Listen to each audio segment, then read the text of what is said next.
Good morning to those of you out there on the West Coast. Good afternoon to those of you here on the East Coast with me. I'm excited to get started today on talking about capability statements, how to really rock it. Do me a favor, if you're here listening right now, do me a favor, tell me what time it is. I'm trying to figure out the balance between when I start and when it actually is noon your time. Sometimes I have a delay. So just look at your clock and go, what time did I start here? So we're going to drive into the topic in a second. Let me just get my deck shared so I can go through that. I usually give a tip of the day, but today I got so much information that I'm going to bypass the tip of the day, and I'll give you 2 tips tomorrow for those of you who showed up early and on time. Okay, it looks like people are starting right on time, which is good. That's my concern there. Let me turn off my graphic, and we'll dive into the formal part of the training. Thanks so much for all of you putting those times into the chat there.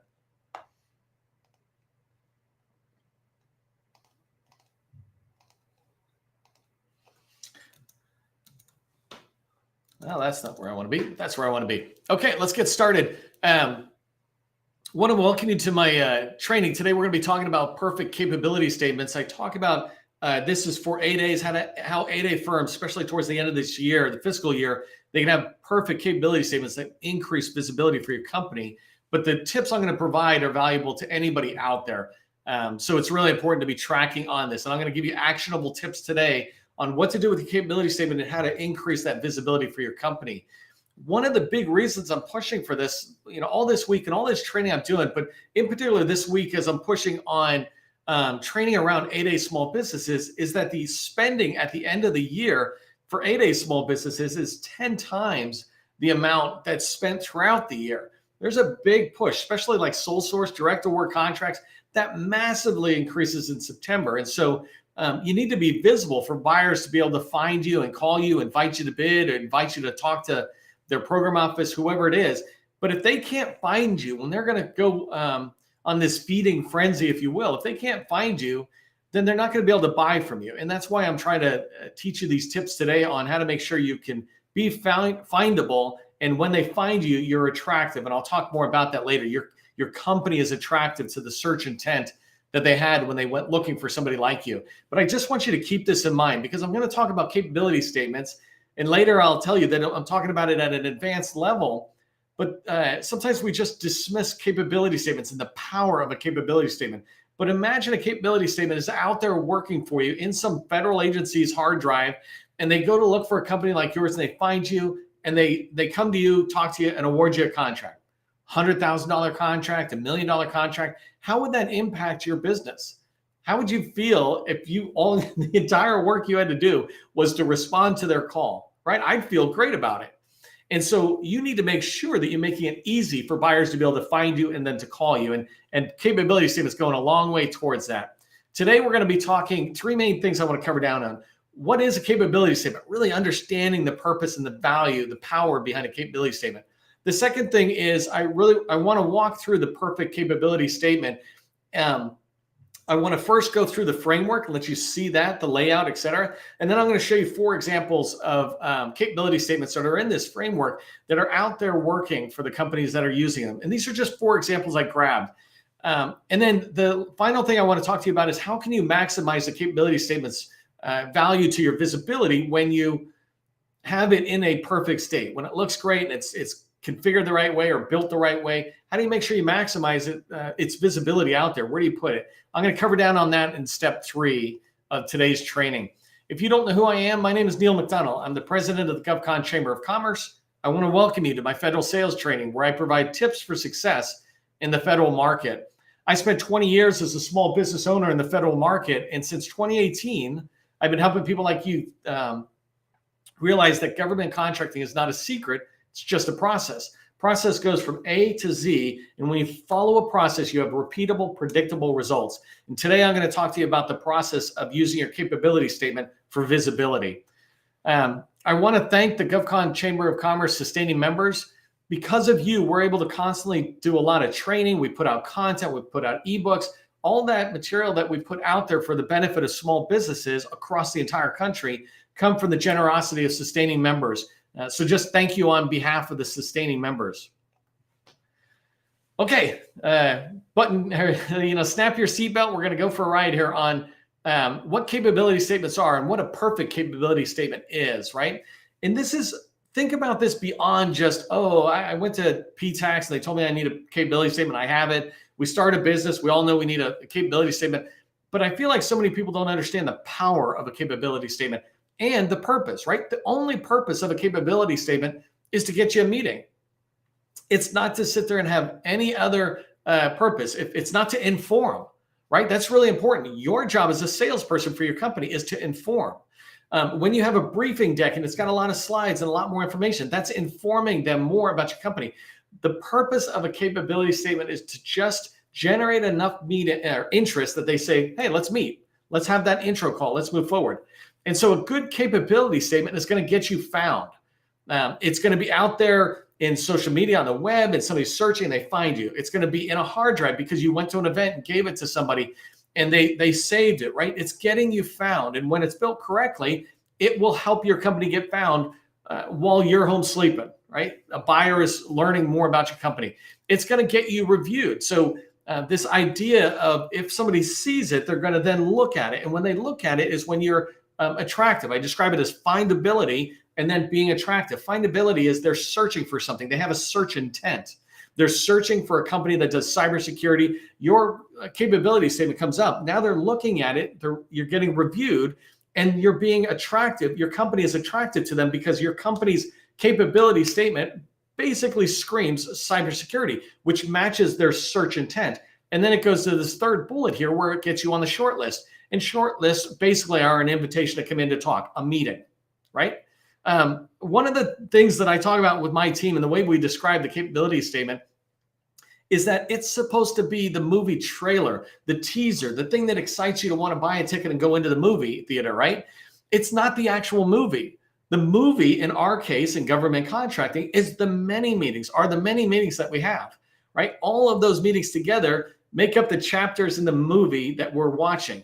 But the capability statement is designed just to say, hey, would you like to come along and watch the movie with us? Would you like to come into our movie and be part of our movie? And when you see a capability statement as a trailer, then you realize that it's just there. And there's hundreds of these out there on YouTube where you can watch a trailer, or on Netflix, you want to watch the trailer.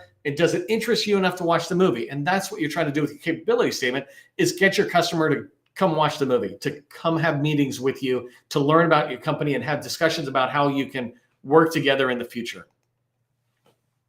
Okay, so let's talk about the perfect cap stat. Not that I'm trying to coin that term. It just needed short words there. But the perfect capability statement, I want to walk you through what it looks like, and first in a framework and then in real examples. But before I go too far into this, I just want to talk about what I'm calling truisms at the moment. And the idea, the first truism we have to admit to ourselves is that government buyers, especially the market researchers, go through hundreds of capability statements. I'm going to an event and I'm speaking in September. And at this event, there'll be 300 or 400 people there. All businesses trying to work with the government agencies who are going to be at this event. All of us are bringing our capability statements, right? Not me, but all of you are bringing capability statements. And I'm going to be there collecting these capability statements as a government buyer or market researcher. And I'm going to get 50 or 100, or a couple of hundred even, right? And so I have to go through all of these. You need to make it as easy as possible for when I'm flipping through all these paper ones, for example, that when I see yours, it's easy to consume and it's easy to sit there and shortlist you and say, you know what, let me look more at this one. There's things that you can do to make your profile or your capability statement jump out. And there's things you can do to make it just go, I'm not even looking. It's too hard. An example to me is small font. If you got small fonts, I'm not reading it. I got bad eyes. I'm old.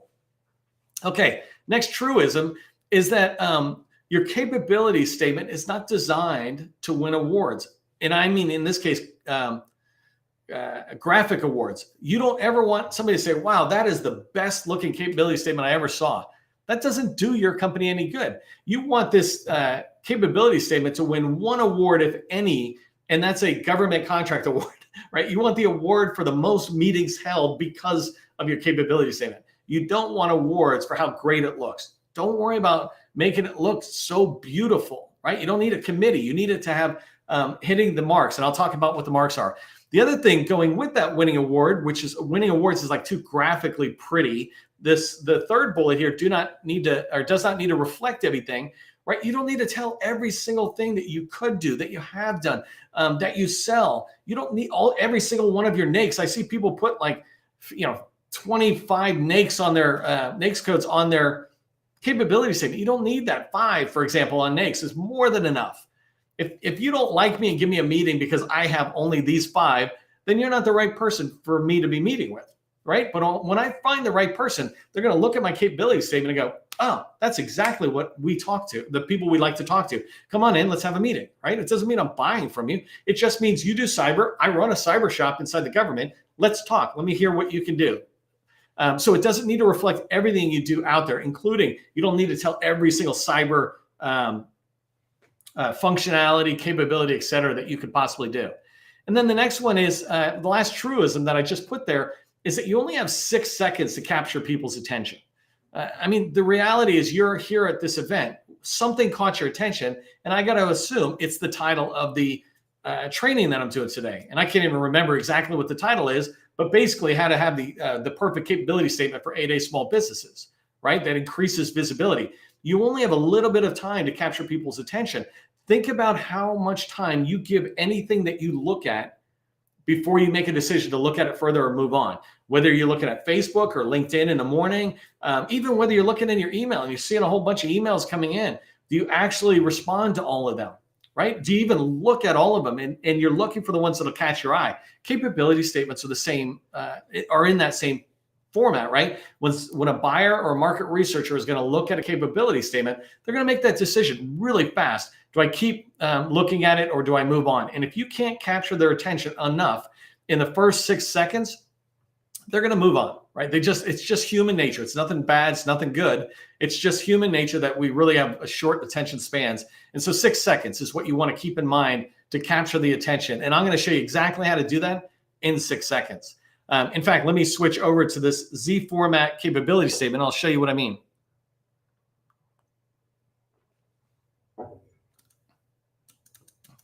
So this thing here, by the way, it's just a handout that I give out. If you'd like a copy of this, put capability, just put CapStat handout into the chat. And I'm happy to send this to you, let you know where it's at. But this is a handout I use as a framework to show the template that I recommend you use for capability statements. Again, when you forget about winning awards for beauty, you just look for pure functionality. So this is what we call a 6-second Z format capability statement. And I'm going to walk you through it. So let me explain what the Z format is. I already talked about 6 seconds. The Z format, you can see this big red Z, unless you're colorblind, and I apologize. But this big red Z, you can see it coming down. What it is, what I'm trying to tell you with that Z is that people read in a Z format. Look right here where it says BD in a box helps customers implement enterprise IT modernization strategies, including transitioning to the cloud, right? Whatever the line means. The way I read that was left to right and then back to the bottom left and back again. I'm reading in a Z format. That's how we read, at least in America, right? There might be other ways to read. And so your capability statement, you want the same thing. Your Z format comes across the header, the most important information, then down to the bottom left in that diagonal way, and then over to the bottom right. That format is exactly how somebody will skim or look at your capability statement very fast. And so let's talk about what's where and why I do that. There's 3 sections you really need to pay attention to. There's the header, there's the body, and there's the footer. The footer is the least important information. So whatever is down there, the customer doesn't need to know about first. And whatever's at the top, they need to know about first. So let me walk you through this header and this way I lay it out. In the top left-hand side, I put the company logo. The very first thing I want somebody seeing is my company name, company logo type thing, right? And you can move around this, the header a little bit to fit it, but basically you're looking for these same components. So the first thing I want to do is tell them my company name. The second thing I want to do is to make sure it says the word capability statement. I don't care if there's a debate about whether you should have it or not have the words on there, have it. 80% of the people want you to have it, so have it. Capability statement. You want to make it really clear. This is my capability statement. That's a formal marketing tool within the government world, and they want you to have a capability statement. So put those words there. The next thing, you can't see it right now, but it's right below the red line. You can see cage code. Actually, let me zoom in. That'll make it easier, right? So right here, I've got the cage code and UEI. The reason I have the cage code and UEI is because I am demonstrating to the government that I am registered in SAM, and because I have a cage code, I'm a little bit farther along. It doesn't tell a ton, but it tells them immediately, okay, well, Neil's registered in SAM. That's a, all these subliminal things that are saying, is he procurement ready? That's what I'm trying to communicate really fast. So coming across to the right, and I'll get to the middle again in a minute, to the right, I have the 4 designations, and actually it's economically disadvantaged, but it could be just the women-owned certification. But there's 4 programs that the SBA runs that they do set-asides for. Those are what we call tags in the government contracting world. We're not supposed to lead with our tags verbally, but it sure is okay to lead with them in writing because you're not saying anything. So you don't want to walk in and say, I'm a veteran-owned company, give me some contracts, right? You want to sit there and say, I'm a cyber company and we do the best and we protected this agency and this agency from attacks. No one ever gets through our stuff. Buy from us, right? You're leading with your capabilities. And so up here, though, you do want to take advantage of the tags because as much as the government says don't lead with your tags, if you have your company name here and they come across and they see 8A or HubZone, they're going to circle it, whether they do it in their mind or with a pen, because they're going to go, oh, you're a HubZone. Yeah, we are. I wasn't going to tell you, but as long as you're mentioning it, right? And so it's a way to lead with your tags without actually leading with your tags. And so in a split second, let me come back to this one page here. In a split second, I have just communicated, less than 1 second, I have just communicated my company name, that I'm in SAM, and that I'm in one of the small business programs, right? I've added one other thing of value up here in the header, which is a contract vehicle. And the reason I do that is I say, look, this is who we are. We're registered in SAM. We've got a HubZone designation, and we have a contract vehicle. It's like, all right. So in a split second, I can see your procurement ready. And if I felt like it, I could reach you. But that is 1 second. Anybody who's reading these would be able to get that in 1 second or less. It's that fast, right? So then coming down the axis here, the next 2 major things that they see are what do you sell and who has bought it, right? So your core competency and your past performance. So right here, I just got some big words and I'll show you different ways to lay it out in here. But my point is you don't want a lot of words. And so this is a place where I should say nothing on your capability statement, except for in the footer, nothing on your capability statement should be less than 14-point font. If you have it less than 14-point font, you're trying to write a book. If you can't get your company's core competencies and your message communicated in 1 page in 14 font, then you haven't made it concise enough. And you really need to think about how can I create a hook and an elevator pitch? Those are very limited amount of times to say something. And so you can do it and you begin to work at it. And when you remember, you don't want to tell everything, just enough to capture their attention to get in the door. So here's core competencies. Down here, I break past performance into 2 sections. First, I say who, and let me zoom in that one a little bit for you. Come on. Okay, right here. First thing I do is I say, what agencies have I worked with or companies or whatever? And then the second thing I say is, well, what projects have I done for them? So past performance is saying, I've been paid for this work that I said was my core competency. So the first thing I'm saying is, this is who has paid me. And the second thing I'm saying is, these are the projects they have paid me for. The reason I separated out, instead of saying U.S. Army, I did enterprise and data architecture, and NGA, I did single sign-on. Instead of doing that, I put it this way so that it's easier for the reader to consume. The first thing they're consuming, a different spot in their mind, if you will, is, okay, those are the agencies. They're like us. I'm comparing it. That agency is similar to our size, or their DOD and we're DOD, whatever it is. The only thing I got them thinking about is agency to agency comparison. Then I'm saying, think about some projects. So now in the sample projects, they'll see what I wrote, and in their head now, a list of their own projects will come up. And so I want, when they see something, to compare something of equal value. If I see agency names, I'm comparing it against my agency name. If I see sample projects, I'm comparing it against sample projects. So that's why we break it that way. And right here, we only have 6, right? That's a lot. You don't need anything more than that. And what I say to people is, if you have to have more than 6, then the person you're meeting with is not the right one. If I couldn't convince them with 6 sample projects, how are they going to be convinced by number 7, right?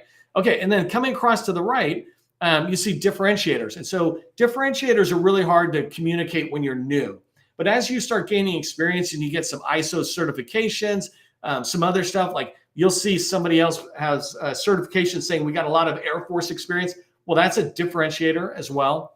The idea of differentiators, and let me zoom in one more time here, down here to the bottom. Here's an example, Amazon Web Services partner. Well, if you're saying you sell cloud services and then you say you're an Amazon Web AWS partner, and our agency does AWS stuff, those are 3 things that immediately make me feel a little bit more attuned to what you're, who you are in your company, et cetera. And so these differentiators, you're just putting them down. And the last thing at the bottom is the stuff that doesn't matter. Nobody cares about NAICS codes. I don't care what anybody says.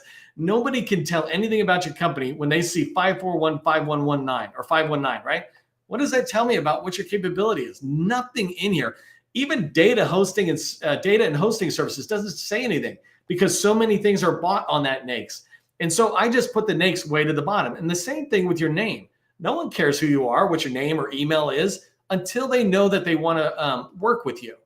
So this is the Z format. It's just designed to be a wireframe example for anybody who wants to create a Z format capability statement. So let me know if you want that. Just put handout into the chat, and let me show you some examples of capability statements. Just a few different companies out there. These are real companies. This company's doing cyber. These guys are experts in cyber.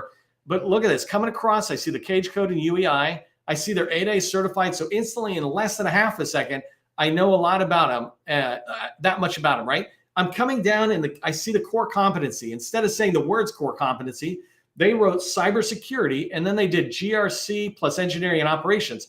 For any agency, any person looking at this who is the right one to meet with, who understands cyber, these words are more than enough. They've got 5 major bullets with 2 sub bullets under each. Those are 10 sub bullets saying this is what we do.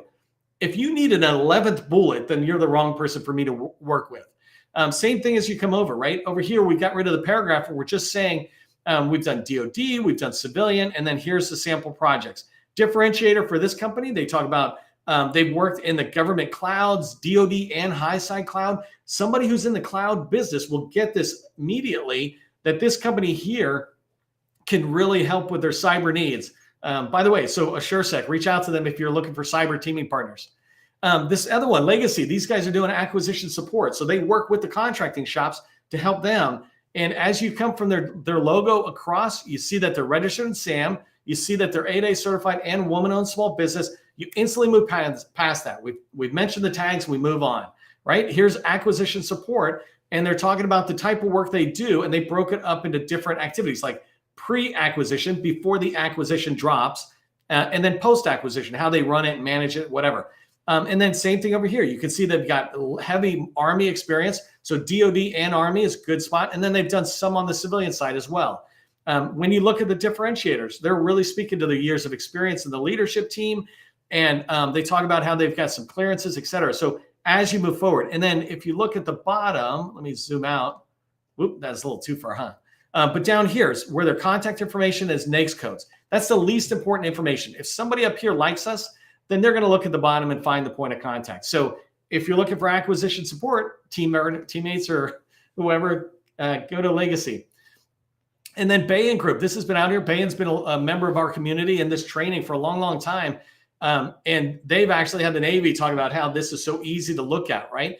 But you come across, you see the same thing. They did it differently. They have a logo that's wider, so they stacked capability statement under it. But they're communicating. We're registered, we're a hub zone, and we've got a contract vehicle you can reach us with. In less than a second, they communicated all of that.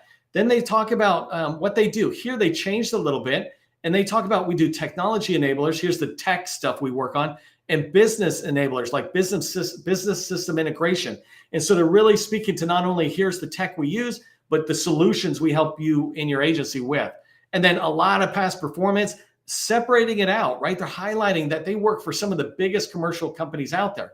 Now, they don't have a big past performance in the federal side yet, but they're doing tons of work on the commercial side with the largest defense integrators, right? So Northrop Grumman, Burns and McDonnell, I think might be construction type thing.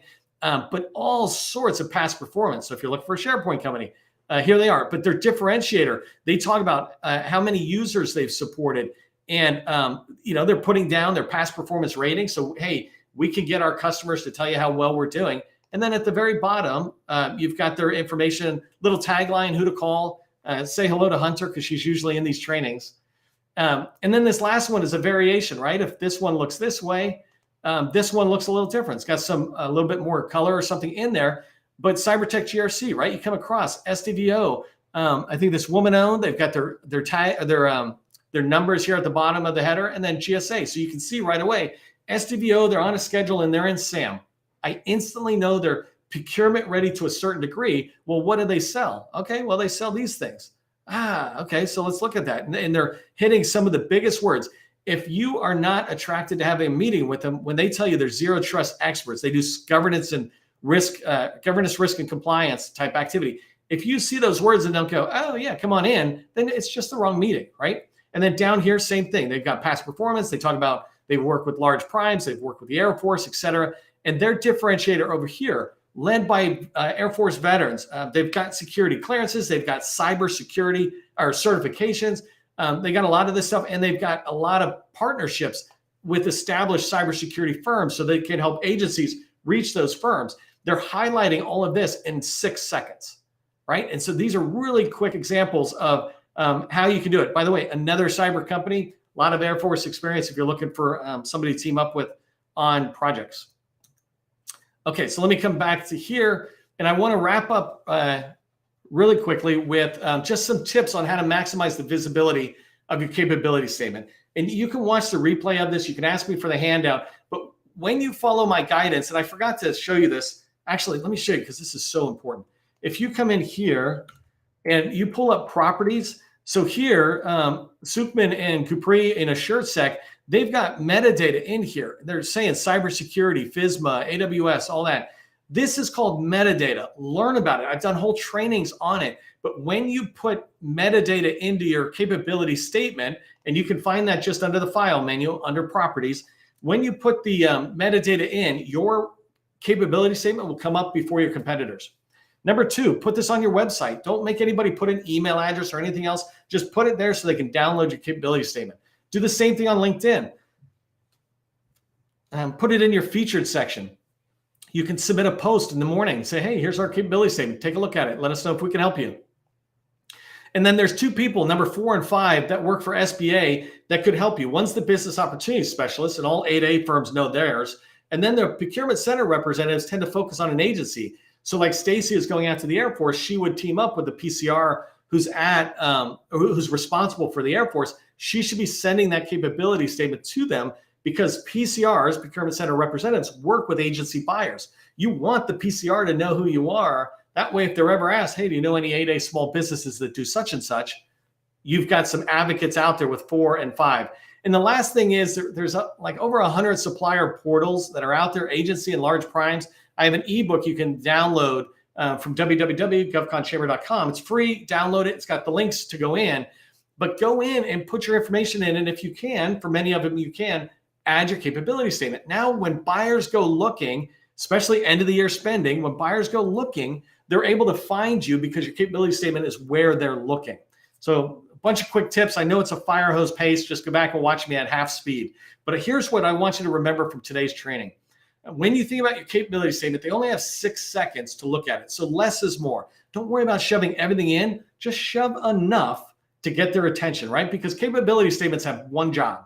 It's to get you in the door. You just want to get that meeting, right? And so here's my action or task for you. If you just do one thing today, just go take your capability statement as a PDF, upload it as a post into LinkedIn and tag me. If you do, I will come in and engage it. And when I do, it gets visibility to my 20,000 plus connections, right? Do that one thing for me to promote your company in 2 seconds, right? Show me that you're willing to do that based on the training we did today. So if you got value from today's training, do that suggestion I said, but also become a sustaining member, right? Sustaining members are who make all this possible. Last thing is I have a BD Accelerator workshop. And as the fiscal year wraps up, I'm trying to find 5 companies that we will work with ideally 8A companies, because there's a massive amount of spending towards the end. And I want to help you get in the door, accelerate your BD process. And it's for companies that are established. I'm saying like right around 2 million or more is what I'm looking for, because then you have the experience to win. But ping me on LinkedIn. Just send me a message if that's you and you're interested in learning more. And for everybody, remember, government contracting, it is not a secret. It's just a process. I'll see you in the next training.